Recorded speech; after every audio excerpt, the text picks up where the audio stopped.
नमस्कार, आप देख रहे हैं टैक्स करो। मैं हूं प्रियंका संभव। टैक्स का नाम सुनते ही अगर आप भी परेशान हो जाते हैं, पसीना छूटने लगता है, तो ये शो आप ही के लिए है। टैक्स से जुड़ी आपकी हर परेशानी का समाधान आपको मिलता है टैक्स गुरु में। तो हो जाइए तैयार टैक्स गुरु सुभाष लखोटिया के साथ टैक्स से जुड़े गुरु मंत्र जानने के लिए। और न केवल आप अपना टैक्स बचाइए, साथ ही में हमारे साथ समझिए टैक्स की बारीकियों को भी।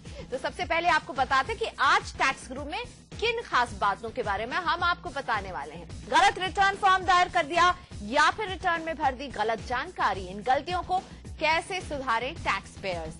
दो प्रॉपर्टी के मालिक हैं तो समझिए टैक्स की देनदारी क्या होगी। साथ ही में क्या पहली प्रॉपर्टी के होम लोन को आप दूसरी प्रॉपर्टी से शिफ्ट कर सकते हैं या नहीं। साथ ही में जॉइंट फिक्स्ड डिपॉजिट में जॉइंट होल्डर्स पर टैक्स के क्या नियम लागू होते हैं। तो ये सारी काम की बातें होंगी शो में, लेकिन शुरुआत करते हैं एक बेहद जरूरी बात के साथ।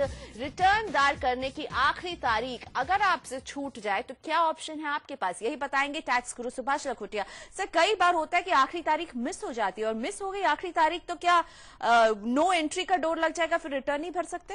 ऐसा स्पष्ट पूछे ना मेरी तरफ से, बिल्कुल। तो मैं तो यही चाहूंगा कि हमेशा सारे भारत के सभी टैक्स पेयर्स को टाइम पे रिटर्न भरना चाहिए, लेट का कोई काम नहीं। पर अब क्या करें, मान लो कोई भी कारण से, कारण बतलाने की जरूरत नहीं है, आपके रिटर्न भरने का कार्यक्रम लेट हो जाए, अर्थात लास्ट डेट भी चली गई और रिटर्न भी नहीं भरा। क्या करें ऐसे में? चिंता है, पर कोई तकलीफ की बात नहीं। अब क्या करना है आपको ध्यान रखिएगा, अगर रिटर्न लास्ट डेट तक अगर नहीं भर पाए तो आपको 1% पर मंथ या part of the per month के हिसाब से पेनल इंटरेस्ट जोड़ के इनकम टैक्स रिटर्न देना है। कहने का मतलब है जो भी टैक्स बकाया है वो टैक्स तो देंगे ही, पर ऐड कर दो उसमें पेनल इंटरेस्ट और फिर रिटर्न भर दो, कोई तकलीफ नहीं है। और अगर आप ऐसे कर जाता है कि आपका कोई टैक्स पेएबल नहीं है, रिटर्न भरना ही लेट हो गया, ऐसी स्थिति में किसी भी प्रकार की पेनल्टी या पेनल इंटरेस्ट नहीं लगेगा। अगर आप लेट भी भर देंगे तो नो प्रॉब्लम एट ऑल, पर बेहतर होगा अगर लेट भी हो जाए ना तो जितना जल्दी हो भर दो, ताकि पेनल इंटरेस्ट ज्यादा तो नहीं लगे। और अब शुरू करते हैं अपने दर्शकों के सवालों का सिलसिला, क्योंकि टैक्स गुरु देंगे आपके सभी सवाल का जवाब और दूर करेंगे टैक्स की टेंशन। शुरुआत करते हैं रजनीश गुप्ता जी के सवाल के साथ, जो हमारे साथ फोन लाइन पर मौजूद हैं, गाजियाबाद से जुड़ रहे हैं हमारे साथ। खेती की जमीन बेची है और इसी से जुड़ा इनका सवाल भी है। रजनीश जी नमस्ते, बताइए क्या जानना चाहते हैं आप लखोटिया जी से। लखोटिया जी नमस्कार। एक्चुअली मेरी जो माता जी थी उन्हें जो कि कैंसर की बीमारी हो गई थी, तो माता जी के नाम पर एक एग्रीकल्चर जमीन थी गांव में। हाँ, मैंने उसको जो कि पावर ऑफ अटॉर्नी के थ्रू जी को सेल कर दिया और उससे नियर अबाउट 16 लाख की इनकम हुई जो मेरे अकाउंट में आई। बट उनमें से नियर अबाउट 11 लाख मम्मी के ट्रीटमेंट पे जो कि खर्च हो गए। अब मैं जो कि मैक्सिमम 30% सैलरी टैक्स के ब्रैकेट में आता हूं, तो मैं ये एक्सपेंस कैसे शो कर सकता हूं और जो प्रॉपर्टी से इनकम हुई है वो मैं कैसे दिखा सकता हूं। और सेकंड क्वेश्चन ये, कैंसर पेशेंट के लिए कोई टैक्स एग्जेम्पशन भी मिलती है क्या? अगर मिलती है तो मुझे क्या शो करना पड़ेगा टैक्स फाइल करने के टाइम पर? समझ गए आपकी समस्या, बड़ी दुख की बात है। माता जी को कैंसर है, पर आपने बड़े अच्छे लायक बेटे के रूप में आपने बेची एग्रीकल्चर लैंड और पैसे खर्च कर दिए माता जी के इलाज में। इससे आपको दुआ तो मिलेगी, पर इनकम टैक्स का कोई बेनिफिट नहीं। ध्यान रखिएगा, इनकम टैक्स लॉ में जो आपने खेती की जमीन बेची है, अगर वो रूरल एग्रीकल्चरल लैंड है तो कोई टैक्स नहीं, अर्बन एग्रीकल्चरल लैंड है तो टैक्स लगेगा। और टैक्स जोड़ते समय जितने रुपए आपके माताजी के इलाज में खर्च हो गए, उस पर किसी भी प्रकार की टैक्स छूट नहीं मिलेगी। और अगला सवाल दिनेश अग्रवाल जी का, असेसमेंट ईयर 2012-13 में इनकी बेटी ने इन्हें 2,40,000 रुपए का गिफ्ट दिया है, यानी ये कैश गिफ्ट दिया है। दिनेश जी समझना चाहते हैं कि इस गिफ्ट पर टैक्स की देनदारी किसकी होगी, इन्हें टैक्स देना होगा या इनकी बेटी को? दिनेश जी, न आपको 1 रुपया टैक्स देना पड़ेगा, न आपकी बेटी को टैक्स देना पड़ेगा, क्योंकि गिफ्ट रिलेटिव्स के अंदर है, इसलिए टैक्स किसी भी प्रकार का नहीं होगा। पर चाहता तो मैं ये था कि मेरी भी बेटी ना आज का प्रोग्राम देखती और वो मैं प्रेरणा लेती कि हाँ मुझे भी बाबा को गिफ्ट देना चाहिए। तो हमारे और भी दर्शक जो देख रहे हैं, बेटी से गिफ्ट प्राप्त करते हैं या बेटी को गिफ्ट दे देते हैं, तो किसी प्रकार का इनकम टैक्स दोनों को बिल्कुल नहीं लगने वाला। क्योंकि रिश्तेदार से ये गिफ्ट मिला है, इसलिए किसी भी तरह की टैक्स की लायबिलिटी नहीं होगी दिनेश जी आप पर। अगला सवाल, दीपक अरोड़ा जी का पिता का हाल ही में देहांत हो गया है। इनके पिता सरकारी कर्मचारी थे। दीपक जी की माता जी को दिवंगत पिता की सैलरी मिल रही है, तो इस रकम पर टैक्स अदा करना होगा इनकी माता जी को। जी हाँ, अब माता जी का, आपकी माता जी पिताजी की जगह पे पोस्ट में आ गई है और फिर उनको सैलरी मिल रही है, तो डेफिनेटली टैक्स देना पड़ेगा। और माता जी को अगर कोई फैमिली पेंशन के रूप में राशि मिल रही है तो 15,000 तक की छूट मिलेगी। अगला सवाल पूछने के लिए हमारे साथ फोन लाइन पर शामिल हो रहे हैं राजस्थान के झुंझुनू से प्रमोद तंवर जी, प्रॉपर्टी बेचने वाले हैं और इसी से जुड़ा सवाल भी पूछ रहे हैं। प्रमोद जी नमस्ते, बताइए क्या जानना चाहते हैं आप। नमस्कार लखोटिया जी। नमस्ते जी प्रमोद जी, बोलो जी। मेरे पास में एक फ्लैट है जो कि मैंने 2009 में खरीदा था, जो कि सिर्फ मेरे ही नाम पे है। हाँ हाँ। अब उसको बेचने के बाद मुझे अराउंड 15 लाख रुपए मिलेंगे। ठीक है।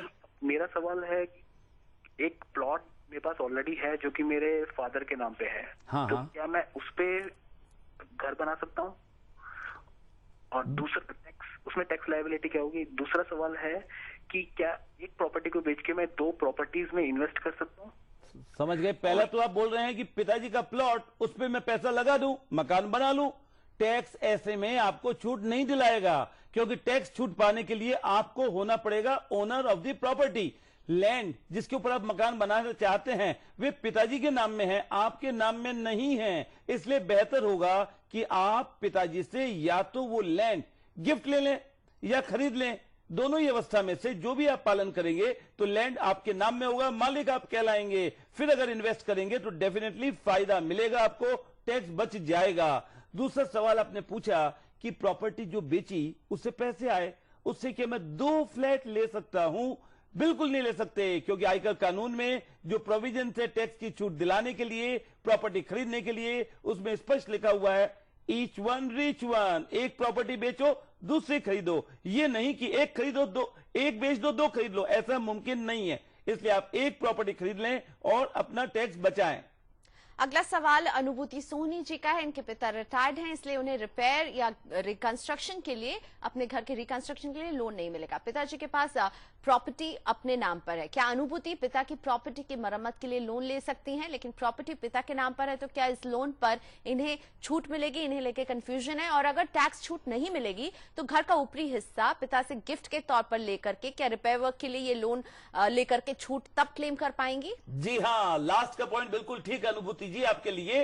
आप पिता की प्रॉपर्टी को ले लें गिफ्ट, और गिफ्ट के बाद जब आप मालिक हो जाएं फिर रिपेयर, रिनोवेशन, रिकंस्ट्रक्शन जो भी करें, तब आपको साल का 30,000 रुपए तक की छूट प्राप्त होगी। और अगर पिताजी से प्रॉपर्टी गिफ्ट नहीं आती या पिताजी समझ लो नहीं देना चाहते आपको गिफ्ट कोई भी कारण से, ऐसी स्थिति में आपको टैक्स छूट नहीं मिल पाएगी, क्योंकि आप मालिक ही नहीं है।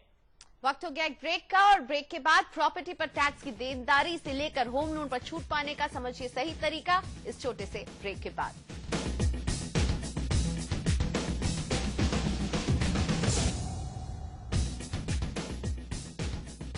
Welcome back. आप देख रहे हैं टैक्स गुरु। टी से टैक्स होता है और टी से टेंशन भी, और हम आपकी इसी टेंशन को दूर करते हैं अपने इस खास शो टैक्स गुरु में। लखोटिया जी हमारे साथ हैं आपके सभी सवालों का जवाब देने के लिए। लेकिन उससे पहले मेरा एक सवाल जो हो सकता है आप में से भी कईयों का ये सवाल होगा, कई बार रिटर्न भरने में हमसे गलती हो जाती है, या फिर ऐसा भी होता है कि हमने गलत फॉर्म का इस्तेमाल कर लिया या टैक्स अदा करना होता है और नहीं करते हैं। तो ऐसे में क्या रिवाइज्ड रिटर्न ही एकमात्र रास्ता बचता है और यही रास्ता है अपनी गलती को सुधारने का? बिल्कुल ठीक है। एक बार ये ध्यान रखिएगा, दर्शकों आप भी ध्यान रखिएगा कि जब रिटर्न की बात आती है तो ये मत सोचिए कि ये एग्जाम्स का पेपर है भैया कि 3 घंटे में जो लिख दिया उसी पे नंबर मिलेंगे, ऐसी बात नहीं है। रिटर्न फॉर्म आपने भर दिया, गलती कोई हो गई, गलत रिटर्न फॉर्म में भर दिया, तो ऐसे में रिवाइज रिटर्न भर दो और कोई समस्या नहीं है। कई बार ये भी होता है रिटर्न भरते समय आपके पास डिटेल्स नहीं आए, बैंक के एफडी के ब्याज की डिटेल नहीं आए, आपने नहीं दिखलाया, बैंक की पासबुक की समरी नहीं आई, पता ही नहीं चला कि बैंक में ब्याज मुझे कितना भरा और रिटर्न भरना था तो उसको भर दिया। ऐसी सभी अवस्थाओं में आप रिवाइज्ड इनकम टैक्स रिटर्न भर सकते हैं। ये आपका अधिकार है, इसमें कोई गलती नहीं है। आयकर की धारा 139(5) के तहत रिवाइज्ड रिटर्न भरा जा सकता है। पर एक बात ध्यान रखिएगा जब कभी भी रिवाइज्ड इनकम टैक्स रिटर्न भरें तो डेफिनेटली अगर कोई टैक्स बाकी है ना, वो टैक्स का भुगतान करिएगा, फिर रिवाइज इनकम टैक्स रिटर्न भरिए। यानी कि टैक्स की ये बात मुझे बहुत अच्छी लगी कि कोई ये एग्जामिनेशन पेपर नहीं है कि 3 घंटे में भरना, और गलती हो जाए तो उसको सुधारने के भी रास्ते आपके पास है। रिवाइज रिटर्न ये एक सहूलियत है जिसके तहत आप अपनी गलती सुधार सकते हैं। अब लेते हैं सवाल। महेंद्र कुमार जी के 2 प्रॉपर्टी है, ये अपने पहले फ्लैट पर टैक्स छूट क्लेम कर रहे हैं। अप्रैल 2013 में इन्हें अपने दूसरे फ्लैट का भी अपोजेशन मिल गया है। तो महेंद्र जी को पैसों की सख्त जरूरत आ पड़ी है, वो अपने पहले फ्लैट को बेचना चाहते हैं जिसपे टैक्स छूट भी ये क्लेम कर रहे हैं। टैक्स की देनदारी क्या होगी और क्या दूसरे फ्लैट के लोन पर टैक्स छूट क्लेम कर सकते हैं, यानी शिफ्ट कर सकते हैं, घर नहीं बल्कि होम लोन शिफ्ट कर सकते हैं? बिल्कुल कर सकते हैं। स्पेशली अगर इन्होंने पहला मकान जो खरीदा था उसको बेच दे तो एक पर्टिकुलर दिन पे उनके पास दूसरा मकान अर्थात एक ही मकान रहेगा, तो एक मकान के लिए तो छूट क्लेम कर सकते हैं, कोई प्रॉब्लम नहीं है। बढ़ते हैं आगे। एसपी गर्ग जी का अगला सवाल लेते हैं। कंपनी के 100 शेयर इन्होंने बायबैक स्कीम के तहत सरेंडर किए हैं। इन्हें इस बायबैक में 3 लाख का लॉन्ग टर्म कैपिटल गेन हुआ है। क्या इस लॉन्ग टर्म कैपिटल गेन पर टैक्स छूट मिलेगी? कंपनी का ऑफर लेटर कहता है कि इन शेयर्स पर सिक्योरिटी ट्रांजैक्शन टैक्स यानी एसटीटी नहीं लगेगा। क्या बताया आपने? एसटीटी नहीं लगेगा जी। इसका सीधा मतलब तो ये हो गया शेयर्स इन्होंने बेचे, प्रॉफिट हो गया, सब बातें अच्छी है, किंतु एसटीटी नहीं लगने का मतलब ये हुआ कि ये स्टॉक एक्सचेंज के थ्रू शेयर्स नहीं बेचे हुए हैं। अगर स्टॉक एक्सचेंज के थ्रू बेचते, लॉन्ग टर्म गेन होता तो चिंता की बात ही नहीं है ना, कितना भी प्रॉफिट होता टैक्स लगता ही नहीं। पर एसटीटी नहीं पेमेंट करने पे लॉन्ग टर्म कैपिटल गेन का कंप्यूटेशन होगा, कॉस्ट इन्फ्लेशन इंडेक्स का बेनिफिट देके 20% इनकम टैक्स देना है। पर अगर कॉस्ट इन्फ्लेशन इंडेक्स का बेनिफिट नहीं लेना चाहते हैं ये, तो फिर 10% टैक्स देने पर टैक्स देना पड़ेगा। और अब हमारे साथ फोन लाइन पर विनोद जजोदिया जी जुड़ गए हैं। विनोद जी नमस्ते, बताइए क्या जानना चाहते हैं आप टैक्स गुरु से? नमस्ते जी, मेरा प्रश्न है क्या दादा दादी अपने पोता पोती को माइनर को गिफ्ट दे सकते हैं? अच्छा, वाह भाई वाह, दादा दादी तो प्यार करेंगे ना पोते पोती को, गिफ्ट दे दें, कोई समस्या नहीं है। जितनी गिफ्ट देना चाहें गिफ्ट दे दें, उस पर इनकम टैक्स नहीं है। किंतु जरूरी बात यह है कि जो राशि दादा दादी से गिफ्ट के रूप में आ गई माइनर बच्चों के नाम में, उसके ऊपर जो भी इनकम होगी वो इनकम माता पिता की इनकम में जोड़ दी जाएगी। इसलिए ध्यान रखना भैया, दादा दादी प्यार करते हैं, दुलार करते हैं, गिफ्ट देना चाहते हैं, ले लो गिफ्ट, कोई तकलीफ नहीं। जब तक ले लिया ना उस समय तक कोई टैक्स नहीं है, केवल उस पे इनकम आएगी, उस पे टैक्स लगेगा। वो माता या पिता जिसकी इनकम ज्यादा है उसमें क्लबिंग हो जाएगा। तो बेहतर यही होगा या तो इस तरह का निवेश करो कि इनकम आए तो टैक्स फ्री इनकम आए, फिर तो कोई चिंता नहीं। विक्रम महाजन जी का अगला सवाल है। एमएनसी में काम करते हैं, खुद किराए के घर में रहते हैं, मुंबई में रहते हैं विक्रम, और नोएडा में इन्होंने 2 फ्लैट बुक किए हैं। पहले फ्लैट का पोजेशन 2015 में मिलेगा। इस घर के लिए इन्होंने 24 लाख रुपए का होम लोन लिया है जिसका ब्याज करीब सालाना 86,000 बनता है। दूसरे फ्लैट का पोजेशन 2016 में मिलने वाला है जिसका लोन है 19 लाख और सालाना ब्याज 66,000 रुपए। जानना चाहते हैं कि होम लोन पर दिए हुए ब्याज को क्या वो प्रॉपर्टी पर लॉस की तरह दिखा सकते हैं? ऐसा ये तो अच्छी बात है, तो 2 प्रॉपर्टी खरीद ली ताकि दोनों को मिला के भी करीब 1.5 लाख रुपए ब्याज बनता है, अच्छी बात की। किंतु टैक्स प्लानिंग के लिए आपका जो डिसीजन था वो अच्छा नहीं है, क्योंकि एक तो ध्यान रखना भैया कि अभी आपके पोजेशन नहीं मिले मकान पे। जब तक पोजेशन नहीं मिलेगा तो ब्याज की राशि 1.5 लाख रुपए तक ब्याज का भुगतान करने पे मिलेगी छूट, वो आपको नहीं मिलेगी क्योंकि पोजीशन नहीं मिला। सेकंड चीज, जिस वर्ष पोजीशन मिल जाएगा उस वर्ष से आपको टैक्स की छूट मिलेगी, फिर भी मिलेगी तो मिलेगी केवल एक मकान पे। टैक्स प्लानिंग की दृष्टि से बेहतर है मैं अपने नाम में, अपने ही नाम में 2 फ्लैट या 2 मकान या 2 कोठी नहीं खरीदूं, हमेशा एक के नाम में एक खरीदूं। Each one reach one, that is the best formula. इसलिए अभी तो कुछ नहीं छूट मिलेगी, जब मकान बन जाएगा, पोजीशन मिल जाएगा, तब एक मकान पे मिलेगी छूट आपको। अगला सवाल जफरुल इस्लाम जी का है। इस साल जनवरी में ये रिटायर हुए हैं। जब सर्विस में थे तो इन्होंने सीजीएचएस यानी कि सरकार की हेल्थ स्कीम में करीब 5,500 रुपए जमा किए थे। फिर ठीक रिटायरमेंट के बाद 1 फरवरी को इन्होंने 60,000 रुपए स्कीम में डाले ताकि लाइफ टाइम सीजीएचएस कार्ड इनका बन जाए। कुल मिलाकर फाइनेंशियल ईयर 2012-13 में जफरुल जी ने सरकारी हेल्थ स्कीम में 65,500 रुपए से ज्यादा जमा किया है और जानना चाहते हैं कि क्या धारा 80D के तहत 15,000 रुपए मेडिक्लेम की छूट ये इस पर क्लेम कर सकते हैं? बिल्कुल कर सकते हैं, कोई तकलीफ नहीं। सीजीएच का जो पेमेंट है इस धारा के तहत छूट दिलाएगा। वो रेलेवेंट नहीं है कि आपने 1 साल के पेमेंट के लिए दिया ये राशि या लंबी अवधि के लिए या परमानेंट के लिए दिया, उससे रेलेवेंस नहीं है। इसलिए 15,000 की छूट इनको जरूर मिलेगी। झारखंड से शैलेंद्र कुमार जी ने हमें ईमेल भेजा है। शैलेंद्र जी अपने बालिग बच्चे को गिफ्ट देना चाहते हैं और जानना चाहते हैं क्या इसके लिए इन्हें कोर्ट से कोई दस्तावेज लेना होगा ताकि गिफ्ट देने में कोई अड़चन ना आए, और क्या गिफ्ट किसी तय लिमिट में ही देना होगा इन्हें? 3 आंसर दे दो, जब चाहो जितना दे दो। कोर्ट से कोई परमिशन दस्तावेज कोई नहीं जरूरी है। अर्थात कहने का मतलब है अगर आप कोई भी कैश अमाउंट, चेक अमाउंट अपने बेटे को, जो एडल्ट बेटा है, उसको देना चाहते हैं तो किसी प्रकार का स्टैम्प पेपर पे लिखना अनिवार्य नहीं है। हाँ, आपकी इच्छा हो तो स्टैम्प पेपर पर लिख के रजिस्ट्रेशन ऑफिस में रजिस्टर करा लो। परंतु अगर आप इमूवेबल प्रॉपर्टी देना चाहते हैं अपने मेजर बच्चे को, ऐसी अवस्था में गारंटेडली 100% जरूरी है कि आप गिफ्ट डीड को रजिस्ट्री कराएं, स्टैम्प पेपर का भुगतान करें। इसी के साथ वक्त हो गया है ब्रेक का, और आगे टैक्स गुरु से हम जानेंगे कि अगर रिटर्न फॉर्म चुनने में हो गई है चूक तो क्या करें आप।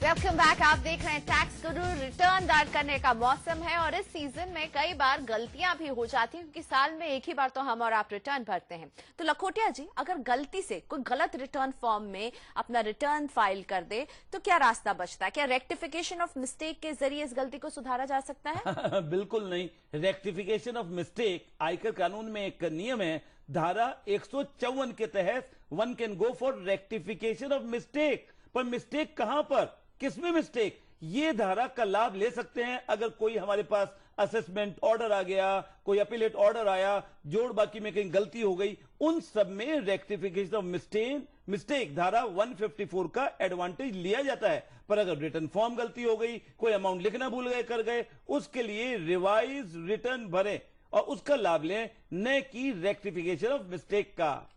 और सवालों का सिलसिला शुरू करते हैं। सूरत से हिमांशु पटेल जी पूछ रहे हैं कि जॉइंट एफडी में अगर एक सदस्य का देहांत हो जाए तो एफडी के मैच्योर होने पर जॉइंट होल्डर पर टैक्स की देनदारी क्या होती है? हाँ, पहले तो जो एफडी की राशि मिलेगी उस पे टैक्स किसी प्रकार का नहीं लगेगा। और जॉइंट होल्डर में देखना यह है मालिक असली कौन, किसके पैसे लगे उस एफडी लगाने में। अगर एक व्यक्ति का देहांत हो गया और दूसरा व्यक्ति ही असली में मालिक है, सारा पैसा उसी का लगा है, तो जो भी ब्याज की इनकम आएगी उस व्यक्ति के नाम में लगेगा उस पर टैक्स। और कोई कारण से अगर दोनों ही जने आधे आधे मालिक थे, एक व्यक्ति जिसकी मृत्यु हो गई, दूसरा व्यक्ति जो भी जिंदा है, ऐसी स्थिति में जो ब्याज की राशि आएगी वो दोनों की अलग अलग पृथक इनकम टैक्स रिटर्न में दिखलाना पड़ेगा उसे।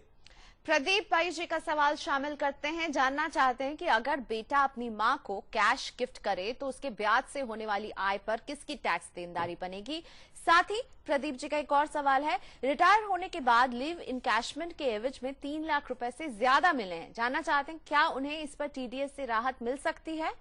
पहला तो ध्यान रखना है कि अगर अपनी मम्मी को कोई गिफ्ट दें, अगर आप उस पे जो इनकम होगी वो मम्मी की मानी जाएगी, माँ की इनकम मानी जाएगी, देने वाले की उस पे कोई इनकम टैक्स नहीं लगेगा। समझ लो 5 लाख, 3 लाख, 10 लाख गिफ्ट दे दिया आपने अपनी मम्मी को, उनकी इनकम हो गई 50,000, 1 लाख, 2 लाख, उस पे कोई टैक्स नहीं है। स्पेशली अगर वो सीनियर सिटीजन है ना तो 2.5 लाख तक भी टैक्स नहीं है। अब आपने ये भी पूछ लिया कि रिटायरमेंट के बाद आपको लीव एनकैशमेंट वगैरह के लिए पैसे मिल जाए और 3 लाख से ज्यादा भी मिल जाए पैसे, तो एक्स्ट्रा जो अमाउंट है 3 लाख से ज्यादा वो इनकम में जोड़ना पड़ेगा। पर जोड़ने के बाद भी income below the exemption limit हो तब तो टैक्स देने का काम ही नहीं, और ज्यादा होता है एग्जम्पशन लिमिट से भी ज्यादा है तो डेफिनेटली टैक्स थोड़ा सा आपको देना पड़ेगा। इनका दूसरा सवाल भी था कि अगर लीव इनकैशमेंट के एवज में 3 लाख से ज्यादा रुपए इनको मिले हैं तो क्या इससे टीडीएस से राहत कैसे मिल सकती है? टीडीएस से राहत नहीं मिलेगी, पर आप टीडीएस की राहत के लिए एम्प्लॉयर को बोलिए कि मुझे समझ लो 4 लाख मिल गए, 3 लाख तो माफ है, बैलेंस 1 लाख है। 1 लाख पे एम्प्लॉयर टीडीएस काटने के लिए जब तैयार हो जाए तो एम्प्लॉयर को बोलें कि मुझे 1 लाख पे कृपया टैक्स नहीं काटें, क्योंकि मेरी इनकम 3 लाख के बाद जो बची वो बेसिक एग्जम्पशन लिमिट से कम है, इसलिए कृपया टैक्स नहीं काटे, तो एम्प्लॉयर टैक्स गारंटेड नहीं काटेगा। और अब नोएडा से हमारे साथ शामिल हो रहे हैं प्रशांत जी टैक्स बचाने के लिए निवेश के ऑप्शंस पर आपकी सलाह चाहते हैं। प्रशांत जी नमस्ते, पूछिए अपना सवाल। सवाल मेरा ये था कि मैं पिछले 1 साल से टैक्स सेविंग के लिए है ना पीपीएफ, LIC और पीएफ में इन्वेस्ट कर रहा हूँ। बहुत अच्छा जी। एक्चुअली ये सब ATC के अंदर आते हैं। हाँ। तो अब मेरे को और किस में इन्वेस्ट करना चाहिए, क्योंकि इसमें मेरी लिमिट 1 लाख रुपए हो चुकी है, तो मुझे और किस में इन्वेस्ट करना चाहिए जिससे मुझे मेरा टैक्स बेनिफिट मिल जाए। आप तो केवल आयकर की धारा 80D के तहत मेडिक्लेम पॉलिसी ले लो और छूट ले लो, और भी ज्यादा छूट चाहते हो तो मकान खरीदने की प्रक्रिया प्रारंभ करो, ताकि मकान अगर खरीदोगे वो भी लोन से तो 1.5 लाख तक का ब्याज आपको छूट दिलाएगा आपकी इनकम से। और हमें एक यूनिक सवाल भेजा है राम शरण जी ने। बैंक ने HUF अकाउंट खोलने से इन्हें मना कर दिया है।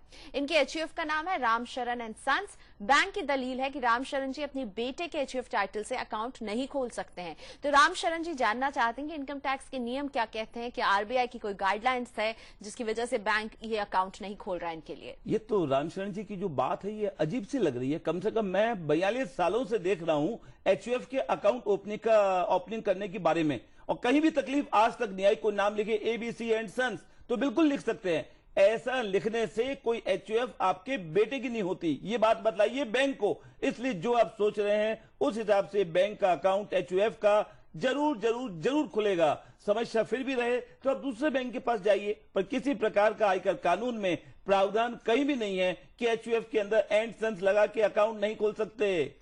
और अहमदाबाद से दर्शत गांधी जी ने हमें ईमेल भेजा है, जानना चाहते हैं कि अगर प्रॉपर्टी के अग्रीमेंट के वक्त 1% TDS काट लिया गया टोकन अमाउंट पर, और उसके बाद अगर डील पूरी नहीं होती है किसी वजह से, तो क्या नियम लागू होंगे? अगर डील नहीं होती तो क्या करें भाई, हमने तो काट लिया। जिसका काटा है वो अपने इनकम टैक्स रिटर्न के अंदर में TDS का बेनिफिट क्लेम करेगा। जहां तक हम परचेजर हैं हमारे कोई तकलीफ नहीं है, किसी प्रकार की प्रक्रिया, कानूनी कोई पेशकश कुछ भी नहीं करना है हमको। इसी के साथ धन्यवाद लखोटिया जी, हमारे टैक्स पेयर दर्शकों की टैक्स की उलझन कम करने के लिए। आज के लिए बस इतना ही। अगर इनकम टैक्स से जुड़ा कोई सवाल आपको भी परेशान कर रहा है तो आप हमें इसे भेज सकते हैं। हम इसे रखेंगे लखोटिया जी के सामने और आपकी टैक्स की सारी टेंशन दूर करेंगे। आप हमें अपने सवाल SMS के जरिए भेज सकते हैं। इसके लिए आपको TG लिखना होगा, स्पेस दीजिए और अपना सवाल और नाम लिखकर 51818 पर भेज दीजिए। साथ ही आप हमें ईमेल भी कर सकते हैं tax@moneycontrol.com पर, और ये पता जो आपकी स्क्रीन पर दिख रहा है इस पर भी आप भेजिए अपने सवाल। याद रखिएगा कि अपने सवाल के साथ अपने शहर का नाम और अपना नाम, साथ में अपना फोन नंबर भी हमें जरूर भेजें, ताकि आपके सवाल को लेकर अगर कोई कंफ्यूजन हो तो हम आपसे संपर्क करके क्लैरिटी ले लें और क्लैरिटी से इसे रखें टैक्स गुरु के सामने। तो आज टैक्स गुरु में इतना ही, हमें यही इजाजत दीजिए। नमस्कार।